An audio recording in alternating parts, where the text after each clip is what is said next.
நண்பர்களே, கதை கேட்போமா? The kind tree and jealous tree.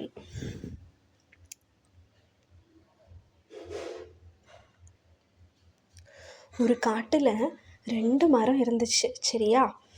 ஒரு பெரிய மரம், இன்னொன்று சின்ன மரம். அந்த பெரிய மரத்துக்கு எப்பவும் தான் அழகானவன் அப்படிங்கிற அகந்தை. சின்ன மரம் எல்லாருக்கும் உதவி பண்ணும். அந்த காட்டில் எல்லாரும் எப்பவும் சந்தோஷமாக ஆடி பாடி சிரிச்சுக்கிட்டு இருந்தாங்க, சரிதானே? அந்த காட்டில் யாரும் எதிர்பார்க்காத சமயத்தில் எல்லாரும் சந்தோஷமாக இருக்கும்போது உதவின்னு கேட்டு ஒரு தேனீச்சி பக்கத்து காட்டிலேருந்து வந்து அந்த அகந்தையான மரத்துக்கு கிட்ட கேட்டுச்சான், எனக்கு உன்னோட மரத்தில் கூடு கட்டுறதுக்கு உதவி பண்ணுவியா மரமே அப்படின்னு.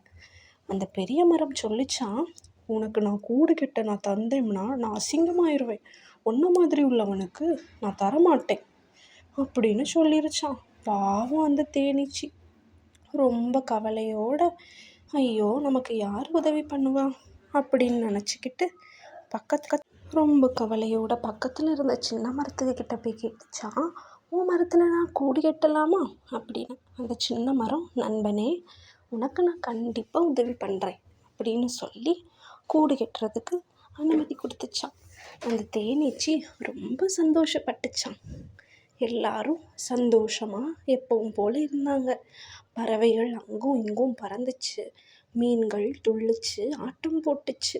அகந்தையான மரம், நான் தான் பெரியவன் அப்படிங்கிற அகந்தையோட வழக்கம் போல் இருந்துச்சு. அடுத்த நாள் காலையில் எல்லாரும் சந்தோஷமாக இருந்தாங்க. ஆனால் யாரும் எதிர்பார்க்காத சமயத்தில் அந்த அகந்தையான மரத்துக்கு கிட்ட ஒரு வேடன் இருந்து குறி வச்சுக்கிட்டு இருந்தான். எந்த மரத்தை நம்ம வெட்டி கொண்டு போகலாம் அப்படின்னு யாருமே எதிர்பார்க்கல. எல்லாரும் சந்தோஷமாக தான் இருந்தாங்க.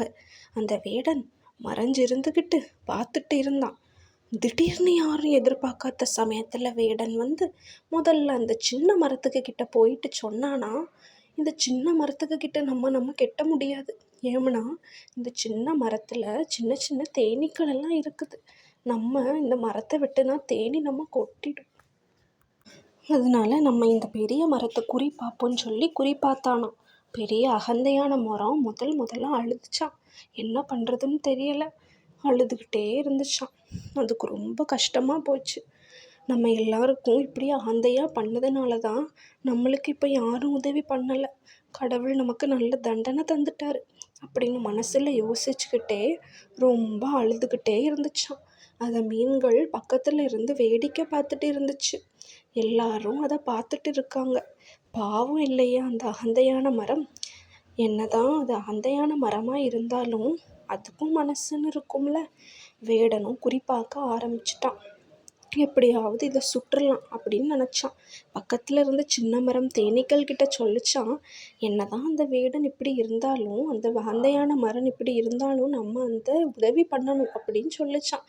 தேனீக்களும் சரின்னு சொல்லி அந்த வேடனோட தலையை சுத்த அந்த வேடனுக்கு என்ன பண்ணுறதுனே தெரியாமல் அந்த காட்டை விட்டு ஓடியே போயிட்டான். அப்புறம் என்ன, அந்த அகந்தையான மரம் அந்த சின்ன மரத்துக்கு கிட்ட மன்னிப்பு கேட்டுச்சு. எல்லாரும் எப்பவும் போல் சந்தோஷமாக நிம்மதியாக ஆட்டத்தோடையும் பாட்டத்தோடையும் எப்பவும் போல் இருந்தாங்க. நண்பர்களே, இதிலிருந்து நம்ம கற்றுக்கிறது என்ன? எப்பவும் அகந்தையாக இருக்கக்கூடாது. மற்றவர்களுக்கு எப்போவுமே என்ன பண்ணணும், நம்மளால் முடிஞ்ச உதவி பண்ணணும். நம்ம மற்றவங்களுக்கு உதவி பண்ணாதான் மற்றவங்களும் நமக்கு உதவி பண்ணுவாங்க. கஷ்ட காலத்தில் நமக்கு உதவி கிடைக்கும். நீங்களும் செய்வீங்களா? சரிதானே நண்பர்களே?